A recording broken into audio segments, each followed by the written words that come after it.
Aku ingin bertemu kakak. Hari ini Tamara dan Ray membantu Vicky pindahan kos. Entahlah, katanya ia bosan dengan suasana di kos lamanya. Semua teman mereka juga membantu. Sarah, Rita, dan Dino. Vicky pindah ke salah satu kos yang juga terletak dekat dari kantor mereka. Kos yang berbentuk per pintu seperti rumah kontrakan petak.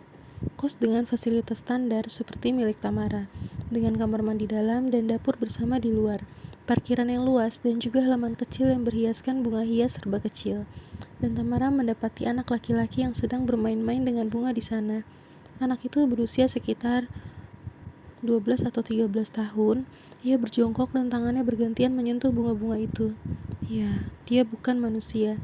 Saat anak itu tak sengaja melihat Tamara dan Tamara tersenyum padanya, anak itu nampak sangat ketakutan. Ia melesat pergi memasuki rumah kos itu dan menghilang entah kemana saat Tamara berusaha mencarinya. Ray memberi kode pada Tamara agar tidak usah mengikuti apa yang ia lihat. Takutnya akan menyebabkan teman-teman mereka curiga dengan apa yang Tamara lakukan.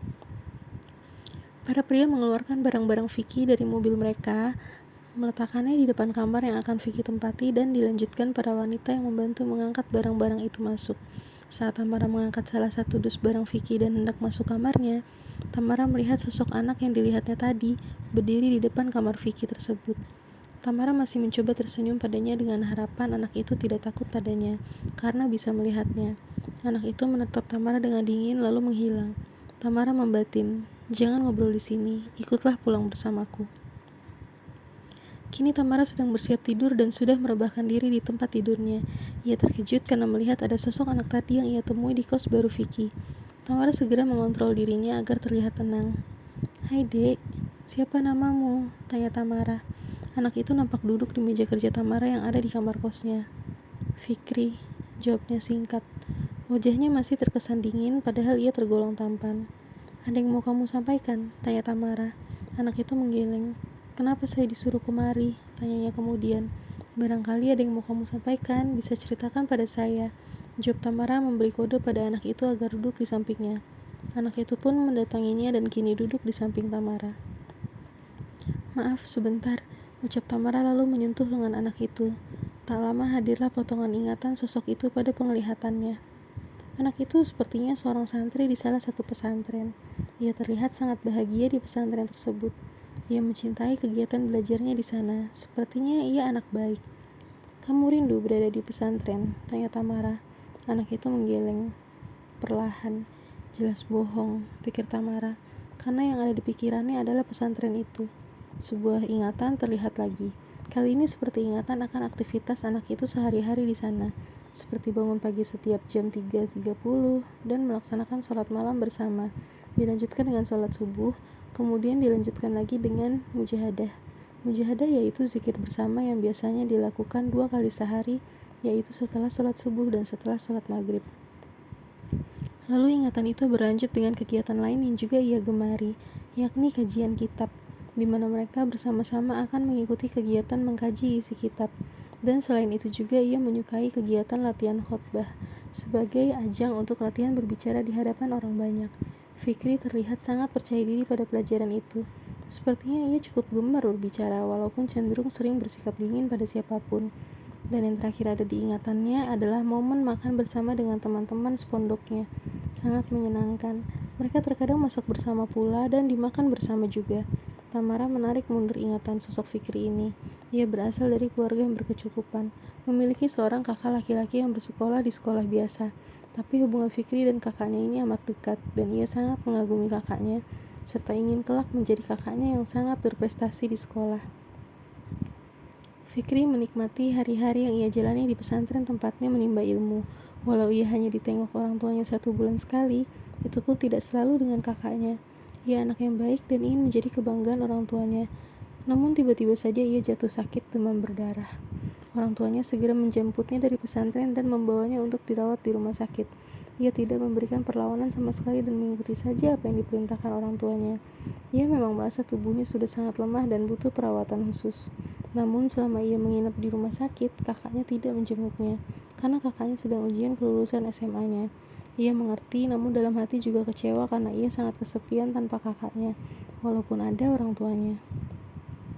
Keadaannya pun terus memburuk, trombositnya semakin rendah, entah mengapa. Padahal semua upaya sudah dilakukan, semua obat sudah dicoba, baik yang medis maupun yang herbal. Tapi Fikri tak kunjung membaik. Orang tuanya sangat takut kehilangannya, karena mereka pikir biasanya orang-orang baik selalu cepat dipanggil Tuhan. Dan Fikri tentunya termasuk anak baik. Bu, Pak, apa Kak Farhan sama sekali tidak bisa kesini sebentar aja? Rasanya adik udah mau mati, tapi adik butuh bertemu kakak, ucap Fikri lirih. Adik jangan bicara seperti itu. Kok seperti mendahului kehendak Allah? Adik harus berdoa agar diberi kesembuhan oleh Allah, serga ibunya. Enggak bu, adik sudah gak kuat lagi. Kalau adik pergi hari ini, sampaikan salam untuk Kak Farhan ya bu. Maaf pak, bu, adik belum bisa bikin bangga. Terima kasih udah menjadikan adik santri. Adik senang sekali, ucap Fikri. Sepertinya ia sudah sangat menyerah dengan penyakitnya. Ia terlihat sangat lemah, sesekali ia muntah. Wajahnya pun begitu pucat. Tangan dan kakinya juga sudah sangat dingin, membuat ibunya terus menangis. Siapa yang tidak sedih melihat keadaan anaknya seperti itu? Ade bahagia karena disekolahkan di pesantren itu. Itu adalah hal yang paling membuat Ade bahagia, Pak, Bu.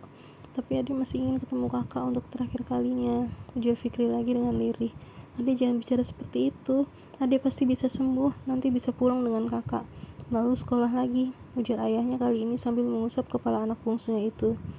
Asyhadu alla ilaha illallah wa asyhadu anna Muhammadar Rasulullah, ucap Fikri terdengar merdu, ditambah senyum di bibirnya, walau terdengar lirih. Assalamualaikum Bapak, Ibu. Lalu ia menghembuskan nafas terakhirnya diikuti tangis kedua orang tuanya. Penglihatan ingatan Fikri tersebut kemudian menghilang, namun ia masih ada di samping Tamara. Lalu apa yang masih mengganjal kamu Fikri? Tanya Tamara dengan lembut. Masih berat untuk saya meninggalkan pesantren itu. Saya suka berada di sana karena buat saya merasa dekat selalu dengan Allah. Ujarnya akhirnya jujur mengungkapkan perasaannya. Dan saya masih ingin ketemu Kak Farhan, ucapnya dengan tertunduk dan meneteskan air mata.